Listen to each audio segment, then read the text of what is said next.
यार बगैर बात कंफ्यूज बैठे हो आप लोग, सिंपल सी तो मूवी है। देखिए एक कहानी है एक ऐसे राजा की जिसके 2 बेटे और 1 बेटी है। बड़ा बेटा है उसका नाम है आदित्य कालीकरण, दूसरा जो बेटा है वो है अरुलमोझी वर्मन और जो बेटी है वो है कुंदवई।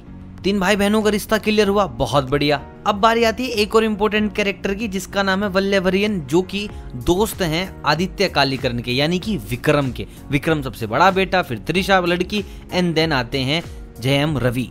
अब जो विक्रम के पिताजी हैं, आदित्य कालीकरण के पिताजी हैं सुंदर चोल, उनके एक बड़े भाई थे जिनकी मौत हो गई थी और उनका भी एक बेटा है। अब उस बेटे को शिव भक्त बनाना चाहते थे तो उसको घर से पहले ही बाहर भेज दिया क्योंकि मरे हुए पिता की यही इच्छा थी। और उसके बाद जो सुंदर चोल है वो राजा बने और सुंदर चोल के बाद उन्होंने अपने बेटे को राजा बना दिया आदित्य कालीकरण यानी कि विक्रम। अब सब लोग हैं सुंदर चोल से नाराज कि आपने अपने बेटे को राजा क्यों बना दिया। जो बड़े भाई साहब थे उनका बेटा शिव भक्त बनने गया, उसको राजा बनाओ। और अब चलती हैं सभाएं, सब लोग मिलकर, उनके सेनापति, उनके बॉडीगार्ड, मतलब कि पूरा राज्य है खिलाफ है, मुख्यमंत्री, महामंत्री, कि कैसे भी करके सुंदर चोल को, आदित्य कालीकरण को यहाँ से निकालो और उस बेटे को दोबारा से राजा बना दो जिसके बाप की हत्या हो गई थी। ये पूरी कहानी इसी के अराउंड है। अब सुंदर चोल जो कि बड़ा राजा है, प्रकाश राज, वो क्या करता है, अपने बेटों को बुलावा भेजता है। आदित्य कालीकरण युद्ध गया हुआ है, वो उसको बुलावा भेजता है और बुलावा भेजता है पोनियन सिल्वन को यानी कि जयम रवि को। और ये काम कौन करता है, वल्लभरियन, वो बुला कर लाता है।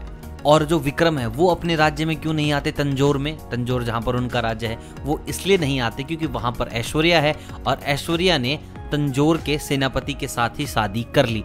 पहले विक्रम उनसे प्यार करते थे एंड नाउ कुछ सिचुएशंस के अकॉर्डिंग शादी करनी पड़ी सेनापति के साथ। अब अगर तंजोर विक्रम जाएंगे यानी कि राजा आदित्य कालीकरण, तो भैया उनको वहां पर याद आएगी उनकी और भाई वो उनको भूल जाना चाहते हैं, इसलिए वो घर नहीं जा रहे।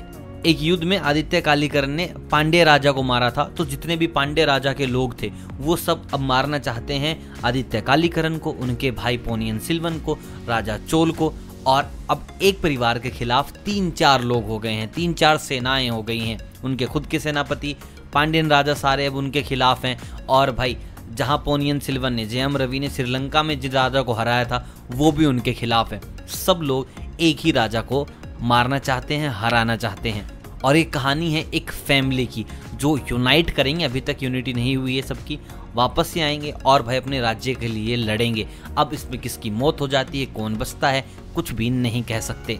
एक नंदिनी कैरेक्टर, उसके बारे में भी कुछ नहीं कह सकते कि वो किस तरफ है, जो कि ऐश्वर्या है और जिसकी वजह से आदित्य कालीकरण नहीं जा रहे अपने तंजोर में।